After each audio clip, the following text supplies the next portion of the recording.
আমরা আজকে যে বিষয়টা নিয়ে কথা বলতে চাচ্ছি এটা হচ্ছে চেস্ট পেইন। একটা পেশেন্ট বুকে ব্যথা নিয়ে আসলো, আমরা কিভাবে কি চিন্তা করব, এটা হচ্ছে চেস্ট পেইন।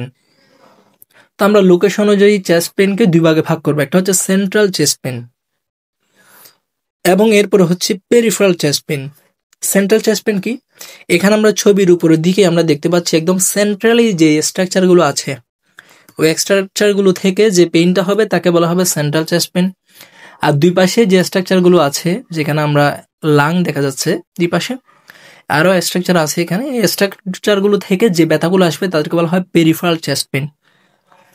তাহলে আমরা এটা জাস্ট কোরিলেশন করে অ্যানাটমি বুঝে যদি জিনিসটা মনে রাখি তাহলে আমাদের ইজিলি হবে। যেমন এখানে আমরা যদি সেন্ট্রাল দিয়ে শুরু করি, আমাদের সেন্ট্রালি প্রথমে দেখা যাচ্ছে একটা উপরের চিত্রে একটা হার্ট আছে, তাহলে হার্ট থেকে ব্যথা আসবে। কেন ব্যথা হতে পারে? এক নাম্বার হচ্ছে মাইকার্ডিয়াল ইস্কেমিয়া, যেটাকে আমরা বলি অ্যানজাইনা। দুই নাম্বার মাইকার্ডিয়াল ইনফাকশন, যেটা ইস্কেমিয়ার চেয়েও বেশি ডেঞ্জারাস। তিন নাম্বার মাইওকার্ডাইটিস ইনফ্লামেশন। চার নাম্বার পেরিকার্ডাইটিস, পেরিকার্ডিয়াম ইনফ্লামেশন। এবং আরেকটা কজ আছে যেটাকে বলা হয় মাইট্রাল ভালভ প্রোল্যাপস সিনড্রোম। তাহলে আমরা চারটা কজ বলেছি এখানে, একটা হচ্ছে মাইকার্ডিয়াল ইস্কেমিয়া বা angina, myocardial infarction, myocarditis and pericarditis, and last of all হচ্ছে মাইট্রাল ভালভ প্রোল্যাপস সিনড্রোম। এটা হচ্ছে হার্টের। এখন হার্টের উপরে আমরা দেখতে পাচ্ছি অ্যাওর্টা।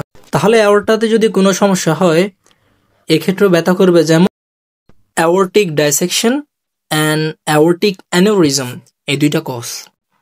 দেন অ্যাওর্টার পিছনে আমরা নিচের চিটে যদি দেখি, এখানে ট্রাকের পিছনে যেটা দেখা যাচ্ছে এটাকে বলা হয় ইসোফেগাস।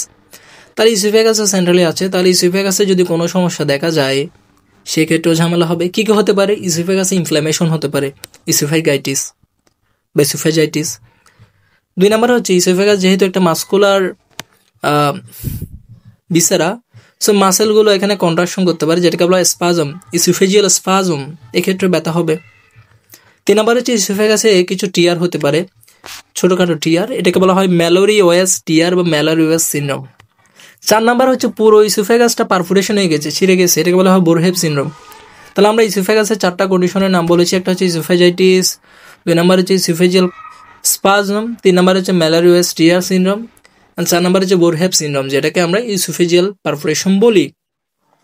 দেন এখানে আমরা যদি খুব ভালো করে দেখি, আমাদের যদি অ্যানাটমিটা মনে থাকে, আমরা জানি অ্যাওর্টার ঠিক পিছনে ছোট্ট করে থাকে হচ্ছে আমাদের পালমোনারি ট্রাঙ্ক।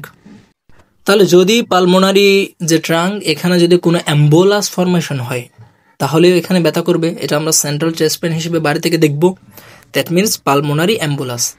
আর এই পুরো জিনিসটাকে আমরা জানি, এই পুরো স্পেসটাকে বলা হয় মেডিস্টেনাম। সো মেডিস্টেনামে কি হতে পারে? ম্যালিগন্যান্সি। এম দিয়ে মেডিস্টেনাম, এম দিয়ে ম্যালিগন্যান্সি, এক্ষেত্রেও ব্যথা করবে। তাহলে আমরা যদি সেন্ট্রাল চেস্ট পেইন আবার একটু করে রিক্যাপ করি, প্রথমে আছে কার্ডিয়াক, মানে সেন্ট্রালি হার্ট। তাহলে হার্টে myocardial ischaemia, myocardial infarction, myocarditis and pericarditis or pericarditis, and mitral valve prolapse syndrome. Then aortaতে সমস্যা যেমন aortic dissection and aortic aneurysm. তিন নম্বর ইসোফেগাসের সমস্যা oesophagitis, oesophageal spasm, Mallory Weiss tear syndrome and Boerhaave syndrome. চার নম্বর বলেছি পালমোনারি এম্বোলাস, অ্যান্ড পাঁচ নম্বর হচ্ছে মেডিস্টেনামে কোনো ম্যালিগন্যান্সি। তাহলে এগুলো হচ্ছে সেন্ট্রাল চেস্ট পেইনের কারণ। এখন আমরা যাব পেরিফেরাল চেস্ট পেইনে।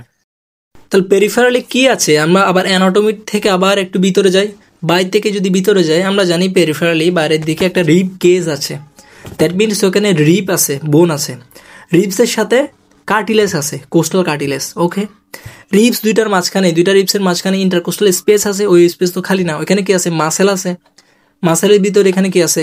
নার্ভ আছে, intercostal nerve and intercostal muscle আছে। ওকে, এটা ভেদ করে আমরা যখন আরো ভিতরে যাব, প্লুরা আছে, প্লুরার আর ভিতরে যাব লাং আছে। তাহলে এগুলো হচ্ছে আমাদের গ্রস স্ট্রাকচার। আমরা যদি একটু বাইরে থেকে ভেতরের দিকে যাই, সবার বাইরে আমরা বলেছি রিবস আছে, তারপর হচ্ছে দুইটা রিবসের মাঝখানে মাসেল আছে, দেন হচ্ছে এখানে কার্টিলেজ আছে। তাহলে এখানে যদি কোনো সমস্যা হয়, যেমন রিবসের সমস্যা, অস্টিওআর্থ্রাইটিস, রিব ফ্র্যাকচার বা ইনজুরি, দেন কোস্টোকন্ড্রাইটিস নামে একটা বিষয় আছে, যেটাকে বলা হয় আমাদের যে কার্টিলেজ ওইখানে ব্যথা, মানে কার্টিলেজ এবং রিবস যেখানে মিলিত হয় ওইখানে ব্যথা, এর কোনো সময় টিট সিনড্রোমও বলা হয়, টিট সিনড্রোম। দেন ইন্টারকোস্টাল মাসেল যেগুলো, ওইগুলোতে যদি কোনো ইনজুরি হয়, এই কারণে হইতে পারে এখানে আমাদের যে এটাকে আমরা বলি মাস্কুলোস্কেলিটাল। দেন আরেকটু যদি আমরা ভিতরে যাই, আচ্ছা এখানে আমরা বলি যে একটা নার্ভ আছে, তাহলে নিউরোলজিক্যাল কিছু কজ আছে, যেমন এই নার্ভগুলো এফেক্টেড হতে পারে, একটা ডিজিজ আছে যেটাকে বলি আমরা হারপিস জোস্টার।